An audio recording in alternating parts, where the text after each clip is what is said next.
This happened to me a few years ago. I was still in grade 11. It happened one night while I was sleeping. I can't remember what time during the night, but it was one of those moments where you are sleeping, but it is as if you are awake and aware of your surroundings. My bed was against the wall behind my bedroom door. I always slept with my door open, and I was lying with my back towards the door. I got this feeling to turn around, and as I turned around, I saw this girl floating next to my bed. Until today, I can remember exactly what she looked like. She was 13 years old. She had short brown hair. It was cut in a bobtail, and she had big blue eyes. Now please remember, I'm still in this half asleep, half awake state. I turned and faced her, and she started blowing over me, but before she was able to finish, I woke up. I couldn't sleep for the rest of the night. For a few months after that night, I had a lot of weird things happen to me. I had something choke me, someone sat on me, and once it felt like a little man walking on me. It was so bad at some stages that I would only sleep for 2 hours a day. I used to go to sleep at 6 a.m. and got up again at 8 a.m. However, if I was really tired, I would go to my brother's room and sleep in there with him. This was going on for a few months. Eventually, I spoke to my pastor, and he said that it sounds like someone has sent it to me to hurt me. It kept happening for a few months until one night, I was listening to Christian music, and my favorite song was playing, and once again I was in this half asleep, half awake state, and this little man that looked like Smeagol from Lord of the Rings told me he hates this song, and I replied saying, "Sorry for you, but this is my favorite song." And then it all just stopped. I only mentioned a few things that happened to me. I didn't want to make this story too long. In the early 1990s, I moved into a small 3-bedroom house on the east side of Athens, Georgia, while attending the university. I ended up living in the house well after graduating for a total of about 9 years. During that time, I had a number of roommates come and go. Odd thing is, the house was new when we moved in, so it had no history to amount for the experiences that occurred. One of the first unusual events I remember happening is an occasion when I was walking past the kitchen, which was to my left. The kitchen had a cutout opening with a countertop which faced the living area. As I passed, I heard a loud clack of something hitting one of the bar stools and realized that a small glass bottle that had been on the countertop had evidently come off the counter, hit the bar stool, and landed on the floor in the living room next to where my roommate was sitting. We were both bewildered as the bottle had come way too far to have just fallen, and since it was a square bottle, it would not have rolled to where it ended up.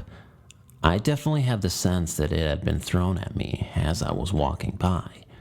In those days, the university was still in the quarter system, and once finals was over, the first week of December, there was about a month without classes.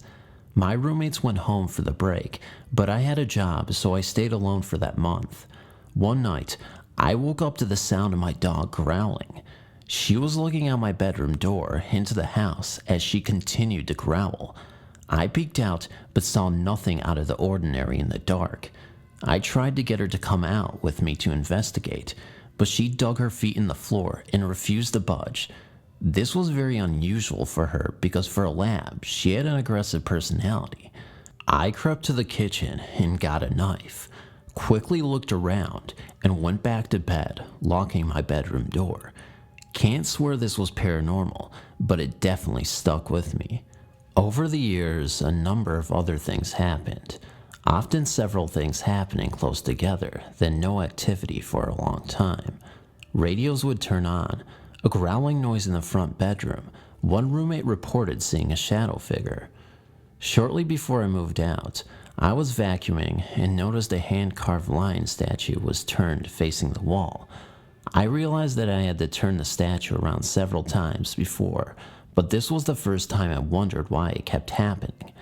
I fixed its position and continued vacuuming, making a circle around the table.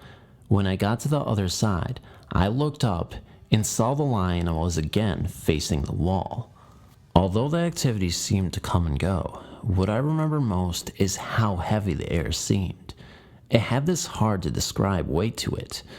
Often at night, when I was trying to go to sleep, I would have a strong sense of dread that I couldn't explain. When I would try to pin down the feeling or what was causing it, I just came up empty.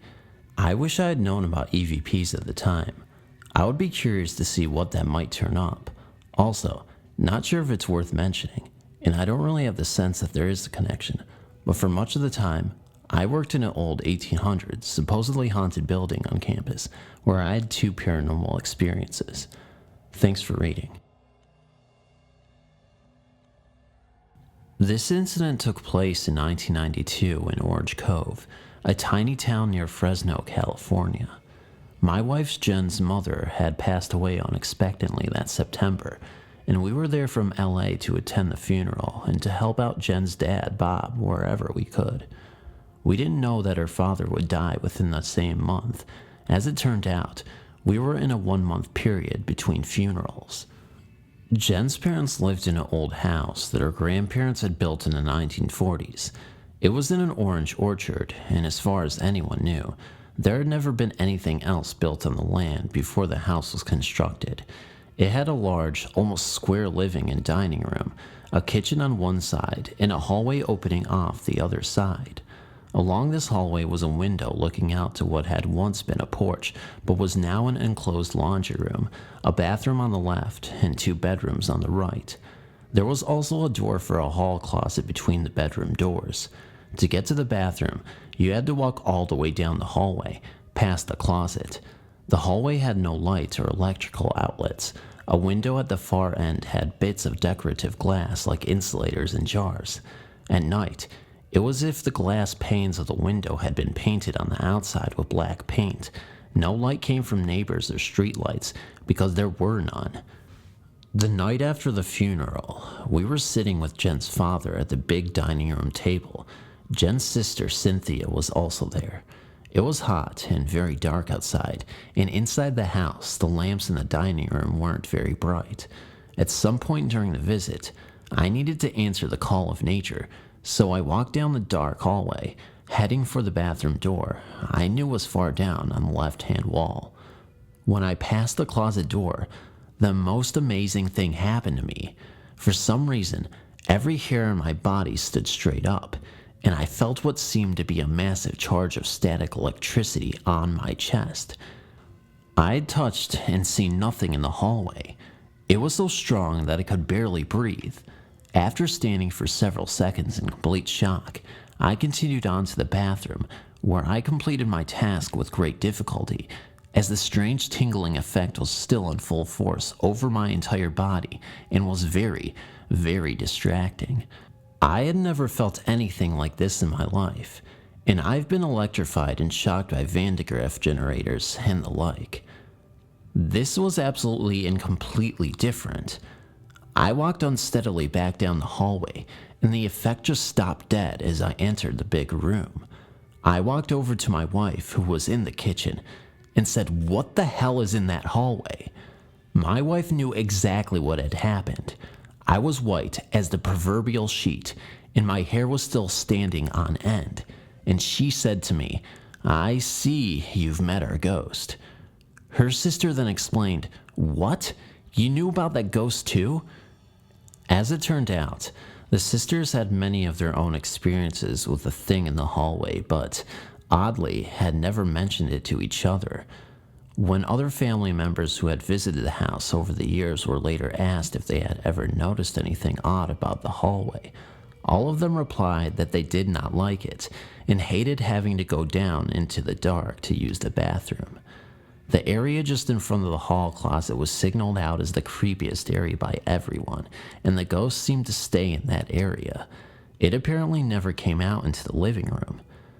Over the next few days, I experimented with the tingler, as I called it, and found that I would get the hair on end shock effect every time I walked past the closet door, though the effect was much less noticeable in the daytime. It seemed to like to follow me into the bathroom, but it would never follow me into the living room. It wasn't caused by static electricity or exposed electrical wiring. The hallway had no electricity, period. Our best guess was that something had been pinned to the spot years before, perhaps by a murder or something traumatic, and the house was unknowingly built over it. After Bob passed away and the house was empty, the effect became weaker and weaker until it was gone.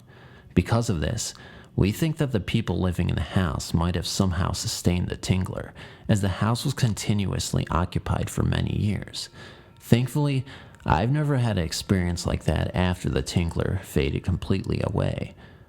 We visited the people who bought the house a few years later and walked down that hallway, and it was still gone. I still wonder though. The house was built with a wooden floor about a foot above the ground, which I don't think was disturbed in that area by the construction. If someone dug under the old floor where I first encountered the tingler, what might be found buried there? A long time ago, when I was about 12 years old, I went to New Jersey to spend the summer with family. I have a huge family, and our roots are deep, and spirits was always a conversation that I grew up hearing about. A lot of the members in my family also can see them, and some claim that they can communicate with them as well.